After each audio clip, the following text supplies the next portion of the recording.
పంచాయతీలో పనిచేసే వాళ్ళు సుమారు 50,000 మంది ఉన్నారు. వీళ్ళందరికీ కూడా కేవలం నెలకు 9,500 రూపాయలు మాత్రమే వేతనం ఉంది. ఇకపోతే ఎటువంటి సామాజిక చట్టాలు అమలు కావడం లేదు. అనేక ప్రభుత్వాలు మారుతున్నప్పటికీ కూడా వీళ్ళ యొక్క పరిస్థితి ఎక్కడేసిన గొంగలి అక్కడనే ఉన్నది.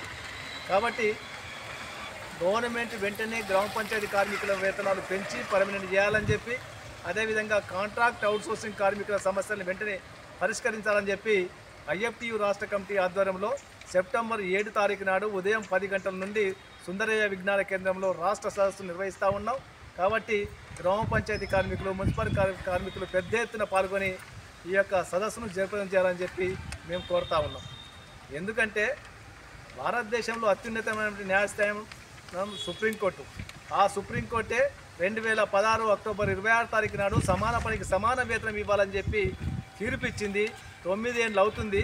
కానీ ఇప్పటికి కూడా దేశం ప్రధానమంత్రి కానీ, రాష్ట్రంలో ఉన్నటువంటి ముఖ్యమంత్రులు కానీ దీన్ని అమలు చేయడం కోసం మాత్రం ఏమాత్రం ప్రయత్నం చేయట్లేదు. ఇప్పటికైనా వెంటనే అమలు చేయాలని చెప్పి, అదేవిధంగా కార్మికులందరికీ పీఎఫ్, ఈఎస్ఐ చట్టాలు ఇవ్వాలని చెప్పి, కనీస పెన్షను 10,000 ఇవ్వాలి, కనీస వేతనం 26,000 ఇవ్వాలని చెప్పి ఇవాళ మేము ఐఎఫ్టీగా తెలంగాణ ఆదర్శ గ్రామ పంచాయతీ మున్సిపల్ వర్కర్స్ తరఫున ఈ కేంద్ర రాష్ట్ర ప్రభుత్వాలు మేము డిమాండ్ చేస్తూ ఉన్నాం.